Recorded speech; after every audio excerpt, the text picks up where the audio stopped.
Is-salarji għal persuni f'karigi ta' tmexxija f'entitajiet pubbliċi huma terz ta' miljun euro inqas kull sena milli kienu fi żmien l-amministrazzjoni li għaddiet. Analiżi li saret tikkonferma wkoll li 30% tal-kapi eżekuttivi u persuni appuntati politikament fis-settur pubbliku jiswew lil pajjiż ferm inqas milli kienu jiswew persuni fl-istess karigi ftit iktar minn sentejn ilu. Fosthom hemm eżempji li spikkaw, bħal-kap eżekuttiv tal-Ermalta li fi żmien amministrazzjoni preċedenti kellu nofs miljun euro fis-sena. Dak preżenti għandu salarju ta' 125,000 euro fis-sena, li jfisser 375,000 euro inqas kull sena.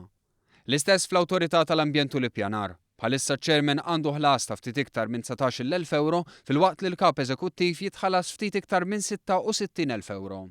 Dan għal total ta' ftit inqas minn 85,000 euro. B'hekk tnejn min-nies qed jitħallsu inqas miċ-Chairman eżekuttiv ta' qabel li waħdu kien jieħu 95,000 euro.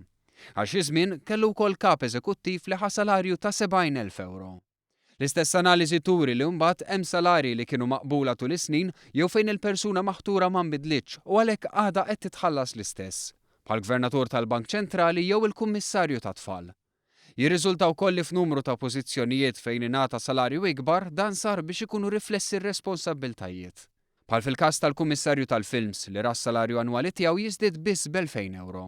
Però ir-riżultat f'dan il-qasam kien konsiderevoli, bidħul minn din l-industrija jitla minn 5 miljun euro fl-2013 għal 100 miljun euro din is-sena. Iżda fuq kollox il-Gvern neħħa l-500 euro fil-ġimgħa żieda li ħadu l-membri tal-Kabinett fl-aħħar leġislatura. Fost oħrajn il-Prim Ministru tal-lum jieħu salarju inqas milli kien jieħu l-Prim Ministru fl-2010. Fil-waqt li dakinhar kien jaqla 85,000 euro fis-sena, illum il-Prim Ministru jaqla 68,000 euro, li jfisser 17,000 euro inqas.